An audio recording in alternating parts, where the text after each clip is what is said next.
Morning, everybody. I hope you can hear me. I'm having some problems with the streaming this morning on YouTube here, so it may be kind of choppy. Morning, so I apologize for I that. hope you can hear me. I'm having some problems. So when the video is over, I will save it and send it out via email and Facebook and Seesaw, so that you can rewatch it then too if it is choppy this morning. So the reason that I wanted to join you today is I just wanted to give you some updates on our upcoming school year. So I am excited about being able to bring students back into the school and just being able to see kids again. It's been a long time, going on, close to 6 months by the time we get them back here. So I've really missed them. I've missed all of you. So we are anxious and excited. With that being said, we know that this year is going to look a little bit different. There are a lot of things that we need to adjust to, things we need to change to make sure that we're doing everything as safely as we can for all of our students, for all of you guys, for our staffs, and everybody's families. And I want you to know from my heart of hearts that I love each one of our kids just like my own. In fact, my wife and kids would probably tell you that maybe I love them more than my own sometimes, just because that's where my attention goes sometimes when I'm at home. But anyways, just know that I love them and I will do everything I can to keep them safe and keep them healthy. So with that being said, YouTube's telling me I have an excellent connection now, so hopefully that helps the stream.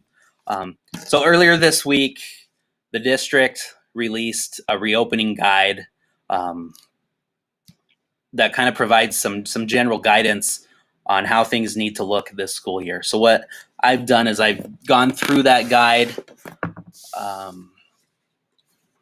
and started making some decisions, started to doing some planning on how that guide is going to affect our day-to-day operations here at Broadwater. Now, the way that we modify things here at Broadwater might look a little different than other buildings because every building's a little bit different. Every building might have a different setup, might have different needs, different staff, different students. So just know that if you're talking with people from other schools, there might be some subtle differences from school to school. So let me start with just kind of some of the general things that you can be looking for. So our universal guiding principles district-wide on how to set goals for this year and how to manage this year is, number one is the safety and health of our students, our staff, and all of our families. Number two is the social emotional well-being of our students and our staff as well. Thirdly, equity. We want to make sure that the educational opportunities is equitable for all of our students. And last, of course, learning. We want to make this year worthwhile. We want to make sure that our kids are learning. We know that there may be some academic gaps from being out of live instruction for so long. So we want to make as much ground on those as we can, but we have to do all of that safely. So some of the universal safety precautions that you will see district-wide is, first of all, screening protocol. So we are asking, and we'll be sending out more information on this, but we are asking all of our parents that you are checking your kiddos every morning to look for any symptoms that might indicate that they're coming down with an illness. So a temperature check, if they're coughing, they're sneezing, there's vomiting, there's diarrhea, any of those things present, we want you to keep those kiddos home. I can't imagine as a parent myself wanting to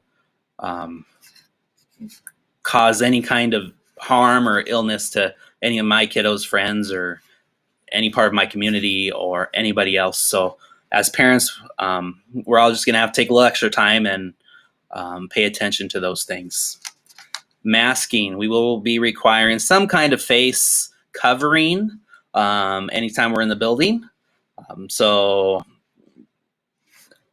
please be prepared for that. It'd be a great idea to start maybe today with 15 minutes, and then do that for a few days, and then maybe you bump it up to 30 minutes, or maybe you do 15 minutes in the morning and 15 minutes in the afternoon, and slowly building up that time. Even for myself, I find myself having to step away and go outside and taking the mask off, or that kind of thing throughout the day. Or if I have long visits to the store, it's definitely not always the most comfortable thing. But again, I don't want to be responsible for causing harm or illness to anybody else. So it's just something that we all have to do. The question comes up a lot about, can we wear face shields instead of masks? So I want to talk about that for a second. So the purpose of a mask is to, what the health professionals are referring to is control the source. So that's anything in your mouth or nose. So we're exhaling our air, and lots of other things are coming out with that as well. So the mask, when I wear a mask, I'm protecting everybody else from things that are coming out of my passageways. Now, a face shield is designed to protect me from other people. So a face shield could be worn in conjunction with a mask, but it wouldn't replace the mask. And feel free, you're more than welcome to send your kiddos with a mask and a face shield. We certainly have no problem with that, but they do have to have some kind of face covering going over their mouth and nose. Physical distance, so we know that social distancing has really been a big part of the precautions, but we also know that it can be very challenging in a classroom full of kiddos. And again, these are kids. To keep them 6 feet apart from each other all day long is not an easy task, if it is a possible task. So we will, though, do to the very best extent possible, provide physical distance amongst the kids and the adults. It may not always be 6 feet, but it will be as much distance as we can reasonably and possibly provide. Hand washing is another big one. So we will be increasing our hand hygiene to a lot more than what we were used to doing in the past. Every classroom is going to be provided with, well, they already have soap and water in every class because they have a sink, but we'll also give every teacher jugs of hand sanitizer. Now we know, and we will encourage, that hand washing with soap and water is better than the hand sanitizer. So we'll do that as often as it's reasonably possible. But there will be times where we'll have to use the hand sanitizer as well. So those are some of the universal precautions that you will see taking place throughout the district, actually. So let's talk a minute about our instructional model. So you have an option to either come back to school for live instruction, which we know is the best model for learning for most kids. However, this year is not a typical year, so you also have the option of doing some remote learning, which will take place online. So the structure for remote learning is still in the works. The district has chosen a wonderful administrator, Becky Carlson, to take charge of that. She has great experience in technology as well with students and curriculum. So she's going to do a fantastic job. But again, live instruction we know is the best. So if you're comfortable sending your kids to school, that's what I would encourage. But if you're not comfortable, know that you have that other option. So starting today, we want you to log into your PowerSchool accounts. There's going to be a form there on the left-hand side where you can select which option that you will be preferring for your child this year. That will help us at our school and at the district level make staffing decisions and make sure that all of the kids are getting what they need. So, and I'll if we have time today here in a few minutes, I'll show you how to go into PowerSchool and access that form, because I actually need to do the same thing for my daughter today. So we'll just do it together. So part of that online learning too is there will be synchronous and asynchronous learning. So what that means is some of the instruction will be live on Google Meet or maybe another platform. Some of the instruction may be assignments that students can work on their own. But one of the goals was to structure that platform as close as we reasonably could to a normal school day, because we don't feel that's fair to be asking staff to work beyond their normal work day. They have families to take care of too. And also for the students, we want to keep things as normal as we reasonably possibly can. So just anticipate that the expectation will be that your student is available during the normal school day to join in on instruction and interaction with their teacher and their classmates. Also know that as we're putting together, say, a second grade online class, that class is going to be a combination of students from possibly Broadwater, McKinley, Washington, could even be kids from out the Heights schools, the West End schools. So they're all going to be in class together. So it's not going to necessarily be a Broadwater kid with other Broadwater kids or even with a Broadwater teacher. So I wanted you to know that so that you're not surprised by that if you do choose that option. Live instruction. So in-person classroom learning. We're, again, going to try to keep that as normal as we safely possibly can. So one of the things you're going to be hearing a lot about is cohorting. So we are building cohorts, different levels of cohorts within our schools. So for example, Mrs. Berry's kindergarten class will be a cohort. And so when we start off, we're going to be in what we're calling restrictive mode. So we're going to keep Miss Berry's kids within her own class and not interacting with other classes as much as we can. Now, there will be times where those kids will interact with other kindergartners in that grade level. For example, lunch recess. We don't have the supervision or the management or the time in the day to give every single class their own lunch period. I did the math. It would take us like 4 or 5 hours to actually do that. So just know that there will be some exceptions to that. But we will be trying to control those groups as much as we can. Now, as we get further in the school year, if things are going well and we're not seeing much virus activity, then we will open up those cohorts to bigger groups, going to the grade level, maybe neighboring grade levels, a buddy class. We like to do buddy classes. So it's just really going to depend on what's happening with the virus. Classroom precautions that you can expect. We talked about hand washing.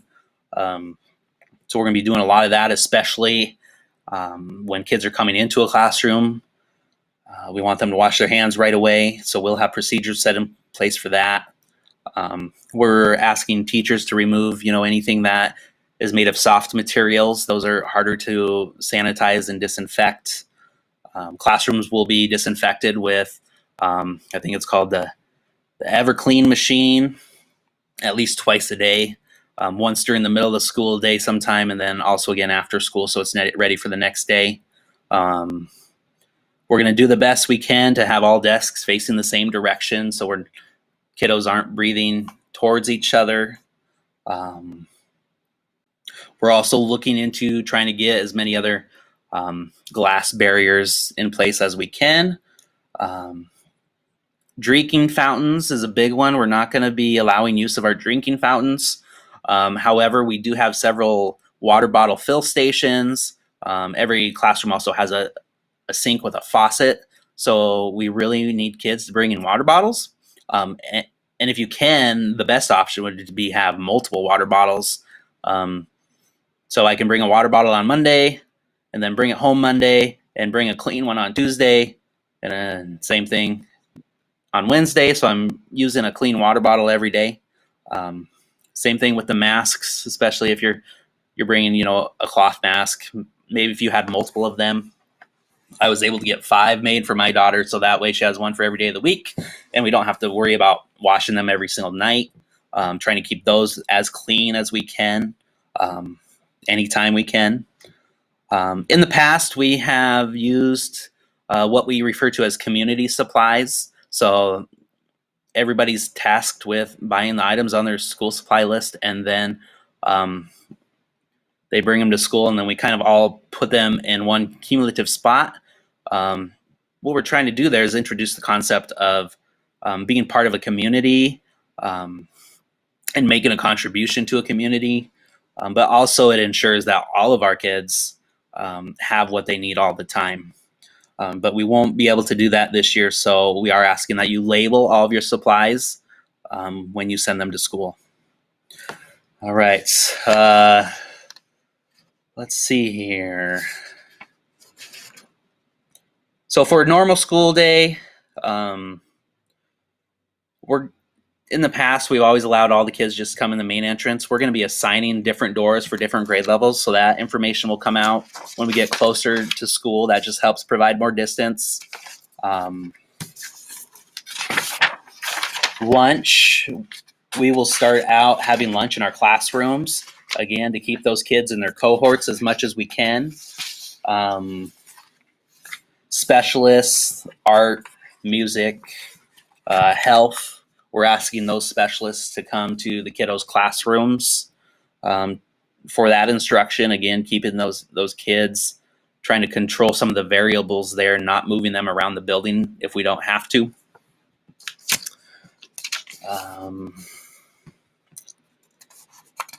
Let's see here. As long as we're in restrictive mode, we won't be allowing visitors or volunteers to come into the building. So we will, of course, allow parents into the office because there's going to be paperwork you might need to bring in, or you might need to bring something for your kiddo. We just won't be allowing you past the office. We won't be able to have large gatherings, so we're not going to be able to have our traditional meet and greet. We won't be able to have our traditional open house. I'm working with staff. Actually, I just had a meeting with them this morning right before I hopped on here. And we're working on some ideas to still provide some type of experience with those things in a virtual format. So be looking for that information as we get closer to the school year. Devices, we do have enough devices in our school for one-to-one devices. So every kid will be assigned their device in case we do end up having to go remote at some point during the school year. Kids will be trained and prepared, and teachers will be trained and prepared as well to be able to do that in a much more efficient manner than what we saw last spring. Our nurses are working on protocols to identify students that may need to go home because they're showing symptoms. So please make sure that your information is updated in PowerSchool, and that way we can get a hold of you. It would be a good idea to work out a plan with your family, your wife, your husband, maybe grandpa, grandma, aunts, uncles, whoever is part of your resource system there, to have a backup plan in case you can't make it to pick up your kiddos. We will have to isolate kiddos in different rooms in the building that we can find until parents can come get them. So that it makes it kind of hard on us to supervise those kids and find spaces for them. But I will share those protocols once we know what they are.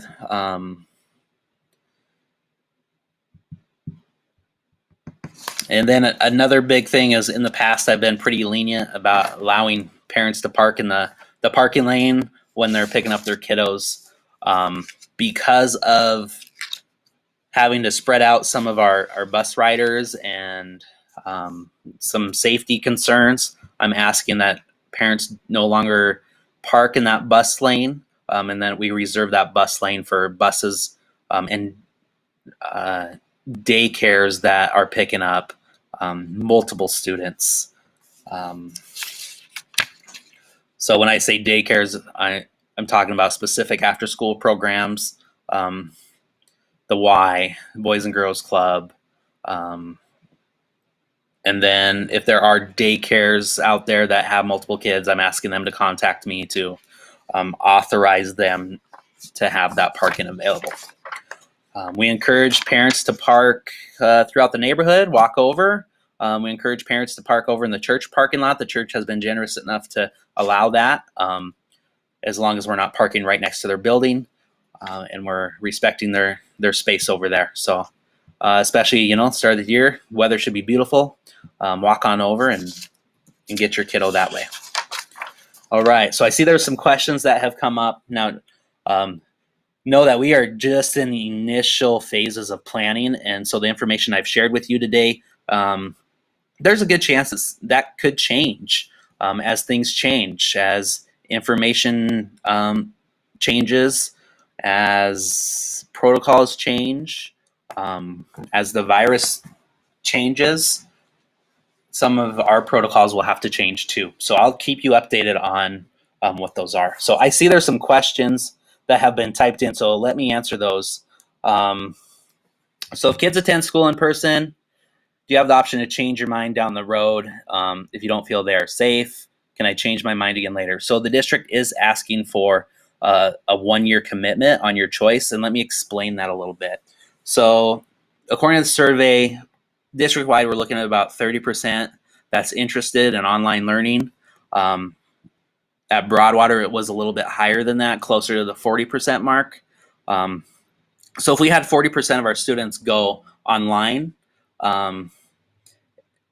that's a section of kindergarten, a section of first grade, a section of second grade, and then mid-year they decide that they want to come back, or even if half of them decided they wanted to come back, we wouldn't have the staffing to just put them back into a classroom, because the staffing for those kids is in a way following them to that online school as well. So we would be looking mid-year at definitely probably changing class lists, changing master schedule, but also it's quite probable that we might have to move staff throughout the district. So asking a teacher to move from one school to another mid-year are all kind of a domino effect of what could happen. So that's what we're trying to avoid. Now, if there is an extreme circumstance that comes up, please let us know, and we'll do our best to accommodate that. All right, those of you that purchased the first day school supplies, they are set to be delivered on the 17th or 18th of August. All of those supplies come in a nice box with the student's name on them. They also come with labels for all of the materials with the student's name as well. So if you purchase that box and now you're thinking, we might do online, please know that you can certainly come after those are delivered here and pick those up, because they'll need them at home just as well as they would need them at school. Okay.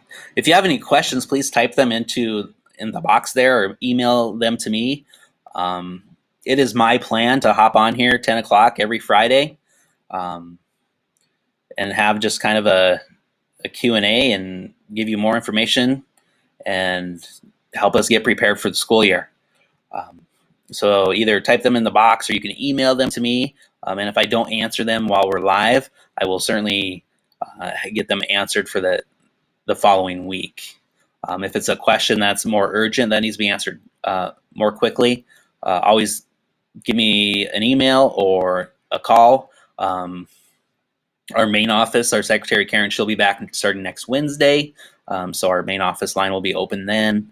Right now, my phone line is open. It was on forwarding for the summer, but it is open now. So you can certainly give me a call there as well. All right, the last thing I wanted to mention was I did send out some communication earlier this summer that we are working with a vendor for some Broadwater School Spirit shirts. So lots of options. So today I ordered this one earlier this week. I don't know if you can see it, but it says Stronger Together, which is going to have to be our theme this year. and has Broadway Elementary on there. We have lots and lots of options. So feel free to get on there and get your school swag. And I'd love to see all the kids when they come back showing their school spirit. So we're also looking into some vendors that might be able to give us some masks that have our school logos on them. Well, so we're hoping that that'll work out. So those might be for sale as well. I'll keep you posted on that as we get closer to that. All right. What's the schedule going to be? Days, times. All right. So live instruction will be every day, Monday through Friday, following the school calendar. Our start time is 8:10. Our dismissal time actually did change, so I'm glad you asked. Primary kiddos, kindergarten, first, second, and third grade, they will dismiss Monday, Tuesday, Thursday, Friday at 2:10, which is 10 minutes earlier than in the past. And on Wednesdays, again, will be an hour earlier, so 1:10. Intermediate students, fourth and fifth graders, their dismissal time will be 2:50 Monday, Tuesday, Thursday, Friday, and it will be 1:50 on Wednesdays. Great questions today. All right, I don't see any more questions. So again, I'll be back on next Friday, 10 o'clock, but if you have questions in the meantime, please send them to me. And I just want to thank you for trusting us with your kiddos every day, but especially in this upcoming situation. The change in the release time. So we were actually running 10 minutes longer than the rest of the elementary schools in the district,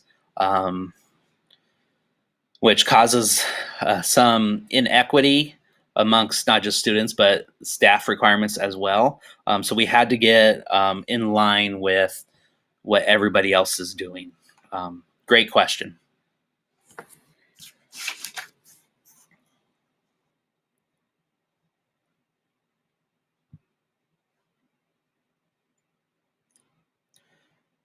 All right, I'm just going to hang out a minute, see if there's any more questions. If not, I will see you next Friday at 10. In the meantime, if you need anything, email, phone calls, Seesaw messages, those all get to me. So just let me know.